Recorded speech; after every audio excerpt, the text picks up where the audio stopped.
शान, पागल मत हो रही, क्या कर रहे हो तुम? वही जो आपको बहुत पहले कर लेना चाहिए था। इसकी वजह से हमारी बहन की जिंदगी बर्बाद हुई है। पागल मत बनो शानी, हमारी बहन की इस हालत का जिम्मेदारी नहीं है। गन मुझे दो। तो कौन है? मुझे गन दो, मैं तुम्हें सब बताता हूं। नहीं,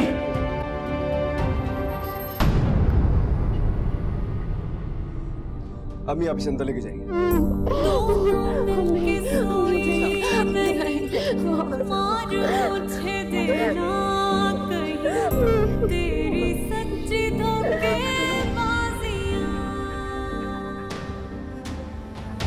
तुम चलो मेरे साथ।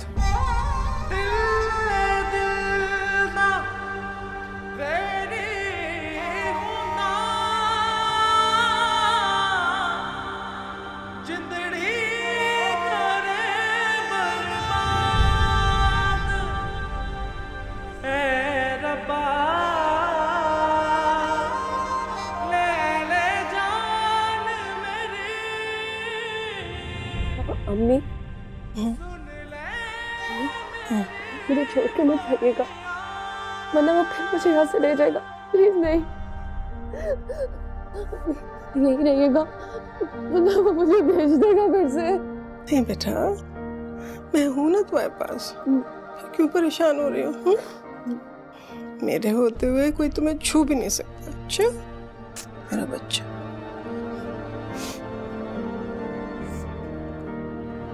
यही रहिएगा। धैर्य हो बेटा।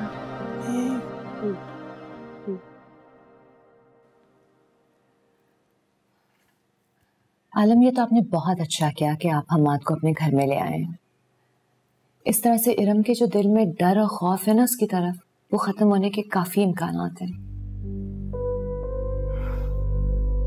जी, पर एक बात मुसलसल मुझे डरा रही है। कैसी बात? इरम कहीं हमाद के खौफ से खुद को कोई नुकसान ना पहुंचा ले। आपका खौफ जायज है। इरम जैसे पेशेंट्स अमूमन डर और खौफ की वजह से अपने आप को नुकसान पहुंचाने की कोशिश करते हैं।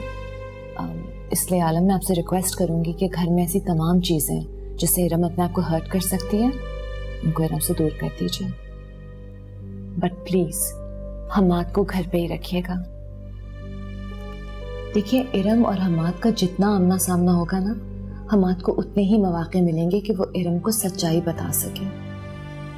हो सकता है इस तरह से इरम का डर और खौफ जो कि हमाद की तरफ है वो खत्म हो जाए, वो उसे माफ कर दे और क्या पता उसे अपनाने को भी तैयार हो जाए।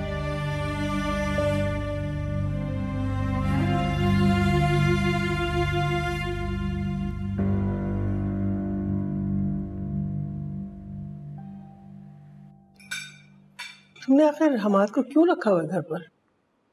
तुम्हें पता है जब से वो यहाँ आया है इरम कितनी डरी सहमी रहने लगी है, अपने कमरे से बाहर तक नहीं आती वो। अम्मी, मेरी आज इरम की साइकियाट्रिस्ट से मुलाकात हुई थी। उसी ने मुझे ये कहा है कि हमाद जितना इरम के आसपास रहेगा उतनी ही जल्दी इरम को इस बात का एहसास होगा कि हमाद ने ना तो पहले उसको नुकसान पहुंचाया था और ना आगे कभी नुकसान पहुंचाएगा। मैं तो बस ये चाहता हूँ कि इरम के दिल में हमाद के लिए जो खौफ है ना वो किसी तरह खत्म हो जाए।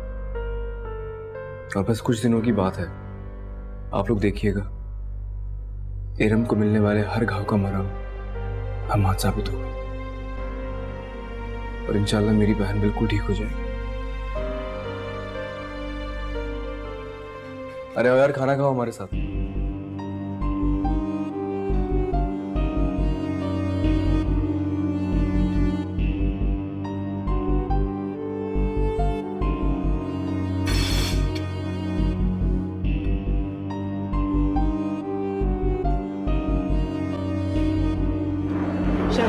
शानी, खाना तो खा लो।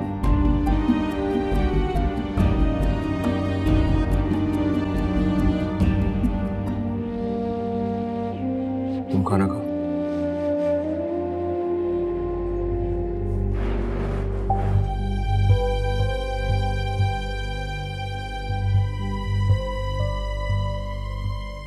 अरे बोलो ना, क्या खाओगे यार?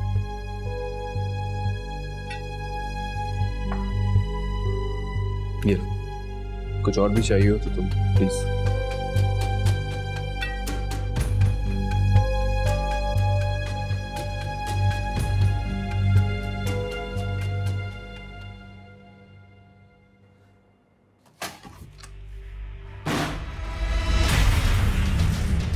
मैं नहीं जानता कि तूने मेरे भाई पर क्या जादू किया है,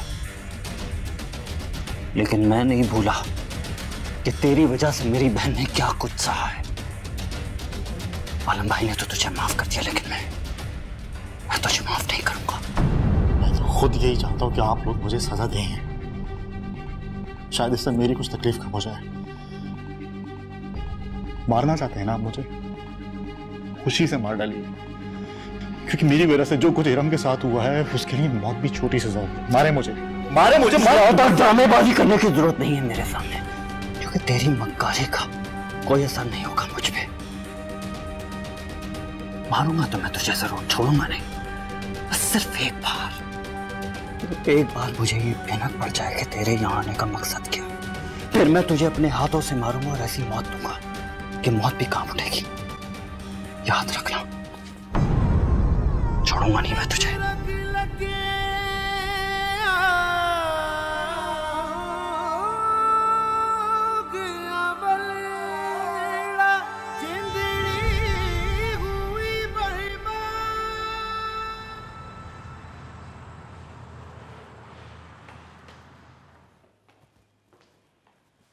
चले? चलो। शानी का है? वो तो शाम को ही मरी वापस चला गया। वापस चला गया? क्यों, मुझे बताए बगैर चला गया? तुमने हमाद को यहाँ घर पर रखने का जो फैसला किया है उसे पसंद नहीं था। अम्मी, आप लोग क्यों नहीं समझ रहे? मैं जो कुछ कर रहा हूँ वो इस घर के लिए और इरम के लिए बेहतर है। मैं उसका भाई हूँ, उसके लिए कोई गलत डिसीजन नहीं लूंगा मैं। अच्छा आप ही मुझे बताइए, जब तक हमाद इरम के आसपास नहीं रहेगा, इरम के दिल से हमाद का डर, हमाद का खौफ कैसे निकलेगा? आलम, हमाद के आने से उसका डर खत्म नहीं हो रहा है और बढ़ रहा है। पहले तो वो कभी कभार कमरे से बाहर आ भी जाती थी, लेकिन अब तो उसने डर के मारे कमरे से निकलना ही बंद कर दिया है। देखो आलम, मैंने तुम्हारी हर बात मानी। तुम हमाद को यहाँ रखना चाहते हो, शौक से रखो। तुम चाहते हो हमाद की इरम की शादी हो जाए, चलो मैं उस पर भी राजी हूँ, लेकिन जब तक इरम इस शादी पर राजी नहीं हो जाती, मैं ये शादी हरगिज़ नहीं होने दूंगी।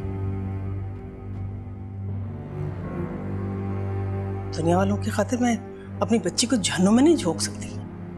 कैसी बातें कर रही हैं अम्मी आप?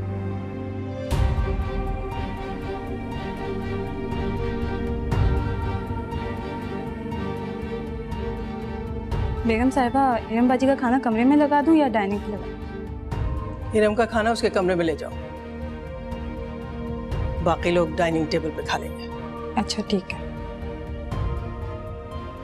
चलें? जी आइए।